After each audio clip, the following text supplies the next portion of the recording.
అధ్యాయము 5వ వచనం. నరుల ఆయుష్కాలము పరిమితి కలది, వారి నెలల సంఖ్య నీకు తెలిసే ఉన్నది.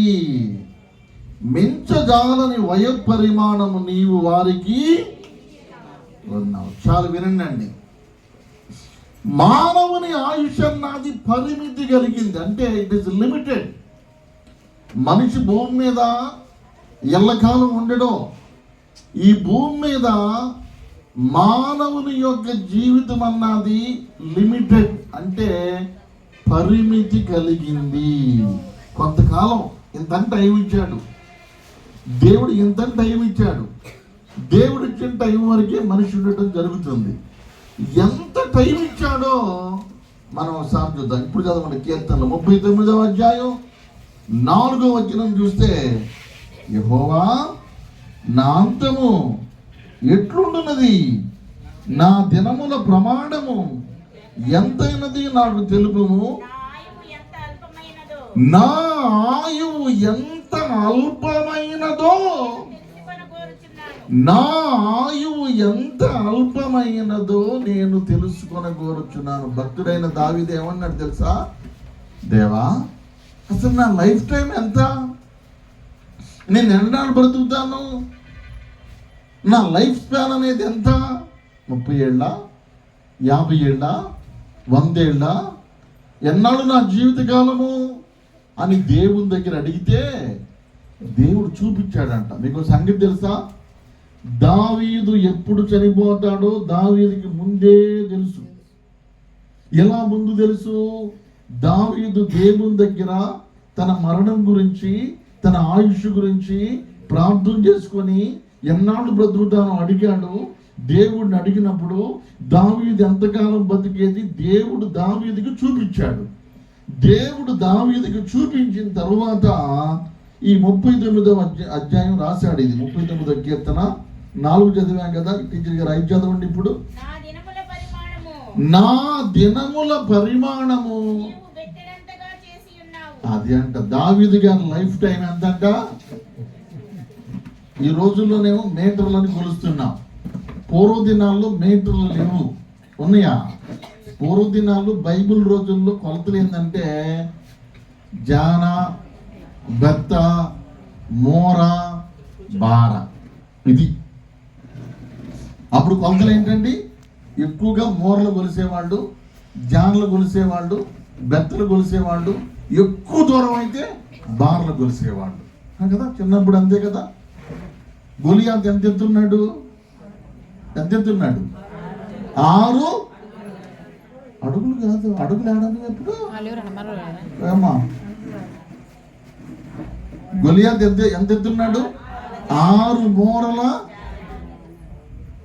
మూర. ఇప్పుడు ప్లాస్టిక్ వచ్చింది కాబట్టి టేపులు తయారు చేశారు. అప్పుడు ఏడున్నాయి టేపులు? అడుగులు ఎప్పుడు ఏడున్నాయి? ఎవరిని కొలవాలన్న రెడీమేడ్ టేపు. ఏంటది? మూర. ఎవరిని కొలవాలన్నా మూర పెట్టి కొలవటమే. చిన్న అయితే జాన పెట్టి చిన్నపిల్లలు ఆడుకుంటారు కదా, జానా బెత్తలు ఆట అని. తెలుసా మీకు? ఇప్పుడు సెల్ ఫోన్ తప్ప ఏం తెలుసులే. ఇప్పుడు ఏం తెలుసు? దేవుడికి స్తోత్రం, హల్లెలూయా. ఇప్పుడు ఏంటి? దావీదు తన జీవితం ఎంతో తెలుసుకోవాలనుకున్నప్పుడు దేవుడు బెత్తిని చూపించాడంట. బెత్తడంతా అంటే ఎక్కువ తక్కువ. ఫస్ట్ బార పెద్దది, బార తర్వాత మూర పెద్దది, మూర తర్వాత జాన పెద్దది, జాన్ తర్వాత బెత్తెడు. అంటే లైఫ్ ఎంత అయింది? బెత్త. ఎవరన్నా అడిగి అన్నాను బెత్త. దేవుడికి స్తోత్రం. నీ జీవితకాలం ఎంత అనుకున్నావు భూమి మీద? బెత్తడంత. ఎప్పుడు? దావీదు రోజుల్లో. మానవుని ఆయుష్ బెత్తడంత ఎప్పుడు అనుకున్నారు? దావీదు రోజుల్లో. ఇప్పుడు కాదు. ఇప్పుడు ఎంత నేను చెబుతాను మీకు.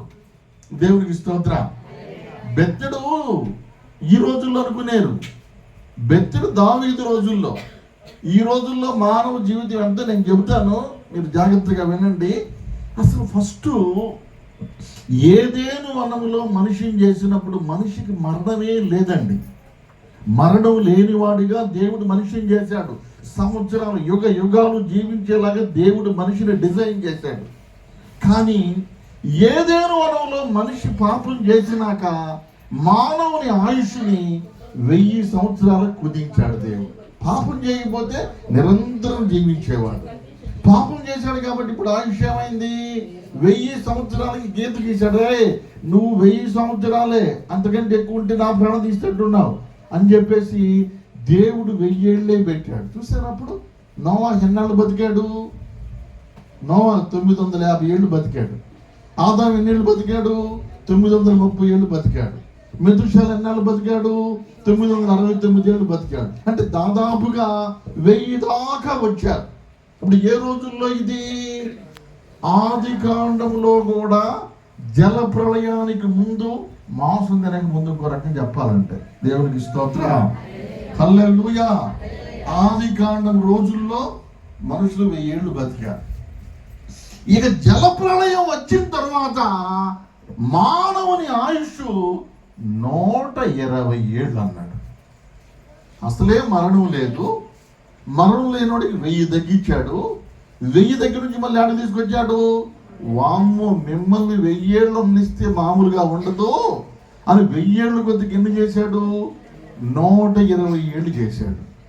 120 ఏళ్ళు ఎప్పుడు? నోవాహు అంటే జల ప్రళయం తరువాత.